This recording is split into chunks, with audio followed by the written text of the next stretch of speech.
बिस्मिल्लाहिर्रहमानिर्रहीम।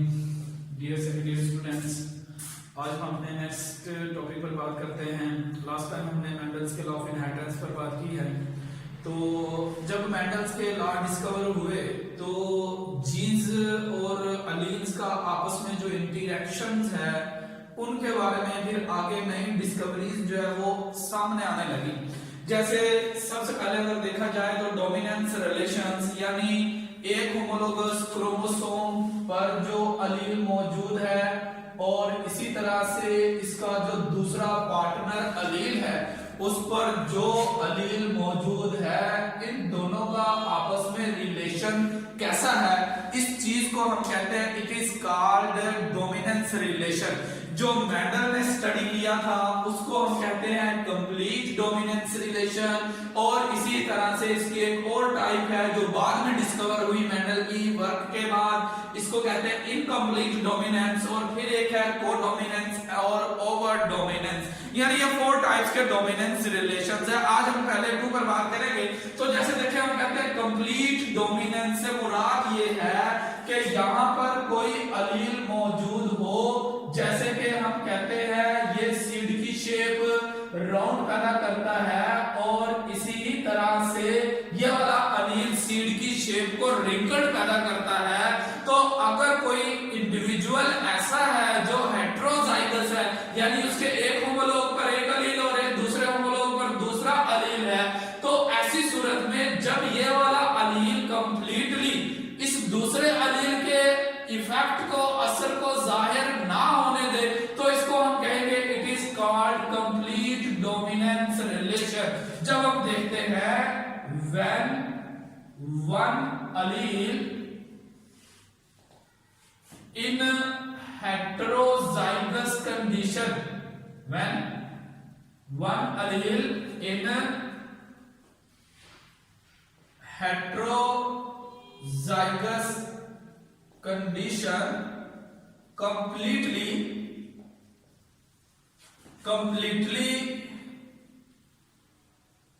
suppress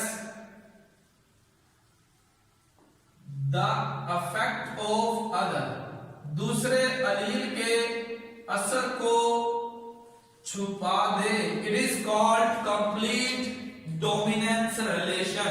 यानी या तो ये वाला इंडिविजुअल जो है वो राउंड वाला अगर डोमिनेंट है तो जाहिर सी बात है इस रिंकल्ड वाले को बिल्कुल भी जाहिर नहीं होने देगा। ये वाली कंडीशन कहलाएगी कंप्लीट डोमिनेंस। मेंडल ने जो 7 ट्रेट स्टडी किए थे वो कंप्लीट डोमिनेंस के रिलेशंस के थे। इसी तरह से बाद में एक साइंटिस्ट आया जिसका नाम था कैरल कॉर्न्स। इस कैरल कॉर्न्स ने स्टडी किया एक प्लांट है जिसका नाम 4 o'clock प्लांट है, जापानीज 4 o'clock एक प्लांट है। इसमें इसने नोट किया कि ये फ्लावर प्रोड्यूस करता है, फूल प्रोड्यूस करता है। तो इसने देखा कि अगर इस प्लांट में हम एक ऐसा इंडिविजुअल पैदा कर ले जो हेटेरोजाइगस हो, जैसे कि ये वाली कंडीशन है, एक होमोलोग पर एक अलील, दूसरे पर दूसरा अलील, तो ऐसी सूरत में उसकी जो फिनोटाइप है वो ना इस डोमिनेंट वाले अलील से मिलती है और ना ही इस रिसेसिव अलील से मिलती हो। तो ऐसी सूरत में हम इसे कहते हैं it is called incomplete dominance relation. कि अगर हेटेरोजाइगस इंडिविजुअल, यानी हम इसको डिफाइन करते हैं it is the heterozygous individual shows phenotype that is different from both parents, के जो इसके दोनों पेरेंट्स थे उनसे डिफरेंट हुई। यानी अगर मिसाल इसने ली थी, एक प्लांट था कि जिसमें सीड जो थे, अपना फ्लावर जो थे वो रेड कलर के थे, और दूसरा एक प्लांट था वो व्हाइट कलर के फ्लावर प्रोड्यूस करता है।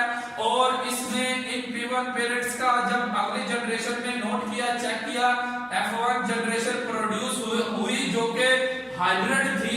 अब वो कहता है कि इसमें क्या प्रोड्यूस होना चाहिए, या राउंड होना चाहिए था मुकम्मल तौर पर, या व्हाइट होना चाहिए था अकॉर्डिंग टू मेंडल्स लॉ। लेकिन इसने नोट किया कि ये वाला जो इंडिविजुअल प्रोड्यूस हुआ, इसने पिंक कलर के फिनोटाइप जो है वो शो की, जो ना तो मुकम्मल तौर पर रेड है और ना ही मुकम्मल तौर पर व्हाइट है। लिहाजा इसने इस रिलेशन को नाम दिया इनकम्प्लीट डोमिनेंस, के हेटेरोजाइगस इंडिविजुअल जो है जब कभी भी क्रॉस करवाया जाए तो वो ऐसी फिनोटाइप प्रोड्यूस करता है जो क्या हो, इन बिटवीन हो उस डोमिनेंट फिनोटाइप की या वन पेरेंटल फिनोटाइप के और दूसरी पेरेंटल फिनोटाइप के इन बिटवीन अगर F1 जनरेशन में कोई हेटेरोजाइगस या हाइब्रिड प्लांट फिनोटाइप प्रोड्यूस करे, it is called incomplete dominance. लिहाजा इनके अलील को हम कैपिटल और स्मॉल लेटर से जाहिर नहीं कर सकते। इसके लिए हम क्या करते हैं, R1 और R2 के एब्रिविएशंस इस्तेमाल करते हैं।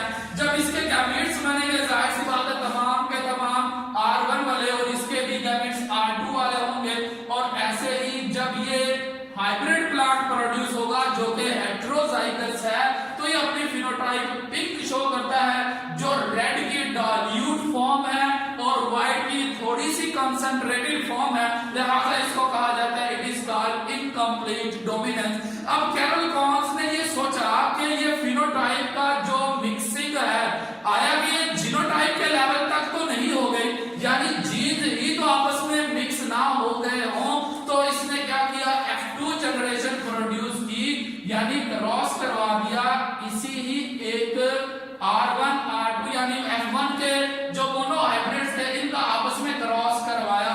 लिहाजा अब देखें इसमें जो गैमेट्स प्रोड्यूस होंगे, एक गैमेट तो वो होगा जो कैपिटल जो एक R1 वाला होगा और एक R2 वाला, इसमें भी R1 वाले और R2 वाले, इनको हम कहते हैं these are the P2 parents, और इनके अंदर हम गैमेट्स बना लेते हैं। सपोज किया कि हम अब इस बार इस प्लांट को मेल के तौर पर कंसीडर कर रहे हैं और इसको फीमेल के तौर पर कंसीडर कर रहे हैं। इसके अंदर 4 गैमेट्स प्रोड्यूस होंगे, 2 R1 वाले होंगे, 2 R2 वाले होंगे। ऐसे ही इसमें भी 2 टाइप्स के डिफरेंट एग्स प्रोड्यूस होने के चांसेस है।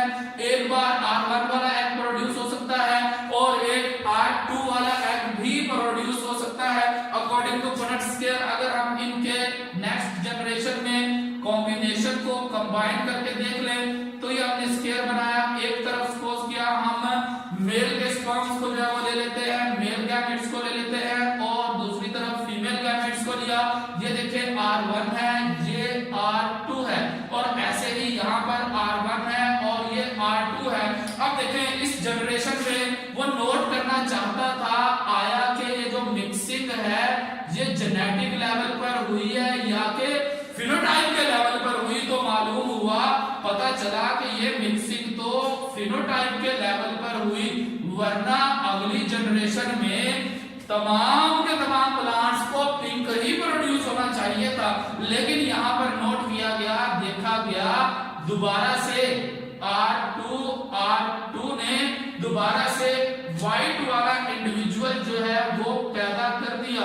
इसका मतलब ये हुआ एलीलिक लेवल पर, जीनिक लेवल पर मिक्सिंग नहीं बल्कि फिनोटाइपिक लेवल पर मिक्सिंग हुई है। और ये वाले प्लांट्स जो है इनको हम देखते हैं, ये वाले पिंक ही प्रोड्यूस होंगे इसी ही तरह से, क्योंकि ये हेटेरोजाइगस है। लिहाजा इन दोनों की जो फिनोटाइप है, इन दोनों पेरेंटल फिनोटाइप्स का इनकम्प्लीट वर्जन बन गया, इसलिए हम इसको कहते हैं it is called incomplete dominance. Thank you.